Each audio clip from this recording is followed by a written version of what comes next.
నమః శివాయ. పూజ చేసేటప్పుడు ప్రతి ఒక్కరూ కొన్ని నియమాలను పాటించాలి.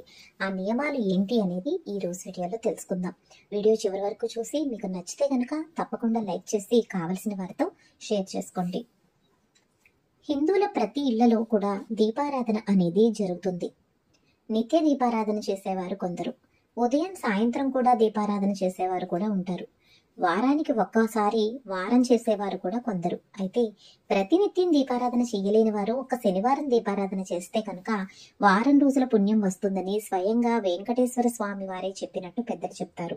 అయితే ఇలా దీపారాధన చేసి పూజ చేసేటప్పుడు కొన్ని నియమాలను గనక పాటిస్తే ఆ పూజకు ప్రతిఫలం ఎక్కువగా దక్కుతుంది. చిన్న చిన్న పొరపాట్లు చేయడం వల్ల కొన్నిసార్లు పూజ చేసిన ఫలితం లేకుండా పోతుంది.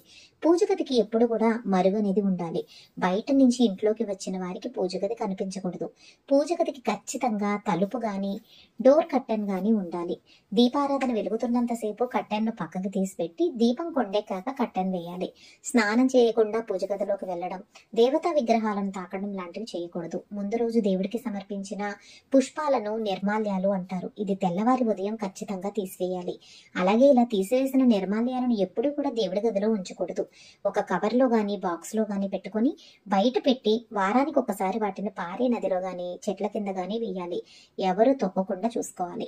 మనం అందరం కూడా పూజా సామాగ్రి కడగటానికి పీతాంబరి లాంటి కెమికల్స్ కరిగిన పౌడర్లను లిక్విడ్స్ ను వాడుతూ ఉంటాము. అయితే పూజా సామాగ్రి వరకు కూడా పర్వాలేదు. దేవతా విగ్రహాలను కడిగేటప్పుడు మాత్రం ఖచ్చితంగా వీటిని ఉపయోగించకూడదని పండితులు చెబుతున్నారు. దీనికి కారణం మనం పూజ గదిలో దేవతా విగ్రహాలను దేవుళ్ళగా భావించే కదా పూజ చేస్తూ ఉంటాం. మరి దేవుడికి కెమికల్స్ తో కలిసిన ఇలాంటి వస్తువులతో శుభ్రం చేయడం అనేది ఖచ్చితంగా తప్పంటున్నారు. కాబట్టి చింతపండు గాని నిమ్మకాయ రసం గాని పెట్టి వీటిని శుభ్రం చేసుకోవాలి. దీపారాధన కుందులు, కలసం, ఉద్దరిని, గంట ఇలాంటి వాటిని మనం పీతాంబరి లాంటి వాటితోటి ఉపయోగించి శుభ్రం చేసుకోవచ్చు. చాలా మంది పూజా సామాగ్రిని ఉడకబెట్టి శుభ్రం చేస్తూ ఉంటారు. అయితే ఇలా నీటిలో అన్ని సామాగ్రితో పాటు దేవతా విగ్రహాలను కూడా వేసేస్తూ ఉంటారు. ఇది ఎట్టి పరిస్థితుల్లోనూ చేయకూడదు. దేవతా విగ్రహాలను విడిగా చింతపండుతో శుభ్రం చేసుకోవాలి తప్పితే వేడి నీటిలో వేసి ఉడకబెట్టకూడదు. చాలా మంది ఆడవారు పూజ చేసేటప్పుడు జుట్టు విరబోసుకొని చేస్తూ ఉంటారు. ఇలా ఎట్టి పరిస్థితుల్లో పూజ చేయకూడదు. క్షుద్ర పూజలు మాత్రమే జుట్టు విరబోసుకొని చేస్తారని పెద్దలు చెబుతారు. కాబట్టి చక్కగా జడ వేసుకొని పూజ చేయడం అలవాటు చేసుకోవాలి. ఇంట్లో ఆడవారి పూజ కంటే కూడా యజమాని అంటే మగవారి పూజ ఎక్కువ ఫలితాన్ని ఇస్తుందని అంటారు. కాబట్టి వీలైనంత వరకు ఇంట్లో మగవారి దీపారాధన చేయడానికి ప్రయత్నించండి. ఆడవారు వారికి దీపారాధన చేయడానికి అన్ని అమర్చి సిద్ధం చేసి ఉంచితే సరిపోతుంది. భర్త చేసే పూజలో సగభాగం భార్యకు ఖచ్చితంగా లభిస్తుంది. దీపారాధన కుందులు శుభ్రం చేసేటప్పుడు ముందు రోజు ఒత్తులు తీసి డస్ట్బిన్ లో వేయడం లాంటివి చేయకూడదు. వీటిని నిర్మాల్యాలతో పాటు తీయాలి. దేవుడి గదిలో ఖచ్చితంగా ఒక రాగి చెంబుతో నీటిని ఎల్లప్పుడూ ఉంచండి. ఈ రాగి చెంబులో ఉన్న నీటిని ప్రతినిత్యం తీసి మళ్ళీ మారుస్తూ ఉండండి. ఈ నీటిని తులసి మొక్కకు వేయొచ్చు, లేదా ఎవరు తొక్కని ప్రదేశంలో వేయొచ్చు, లేదా రాగి చెంబులో ఒక రోజంతా ఉంచిన నీరు ఔషధంగా మారతాయి. వీటిని ఇంటిల్లిపాది స్వీకరించవచ్చు. దీపారాధన చేసిన తర్వాత దీపపు కుందులను పసుపు కుంకుమ పువ్వులతో అర్చించండి. ఎందుకంటే దీపం కూడా లక్ష్మీదేవి సమానం.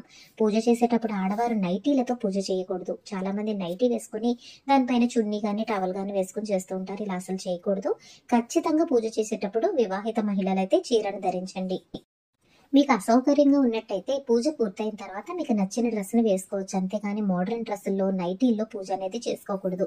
నైవేద్యం లేకుండా పూజ పూర్తయినట్టు కాదు. ఇంట్లో ఉండే ఏ ఒక్క ఫలాన్నైనా నివేదించవచ్చు. ఏదీ లేకపోతే చిల్ల బెల్లం ముక్క పెట్టి దేవుడికి సమర్పించండి. నైవేద్యం పెట్టిన తర్వాత కలశంలో నీటిని 3 సార్లు నైవేద్యంపై ప్రోక్షణ చేసి నైవేద్యం సమర్పయామి అని గాని కృష్ణార్పణ వస్తు అని గాని చెప్తే దేవుడు స్వీకరిస్తాడు. నైవేద్యాన్ని అలాగే వదిలేయకుండా ఖచ్చితంగా మనం స్వీకరించాలి. పాడైపోయిన నైవేద్యం దేవుడి దగ్గర ఉంటే గనక ఆ పూజకు ఫలితం ఉండదు. దేవుడికి నిత్యం కొన్ని పాలను నివేదించడం ద్వారా ఇంట్లో ఆర్థిక ఇబ్బందులు తొలగించుకోవచ్చు. పూజ గదిలో మరికొన్ని విశేషాలను ఇంకొక వీడియో ద్వారా తెలుసుకుందాం.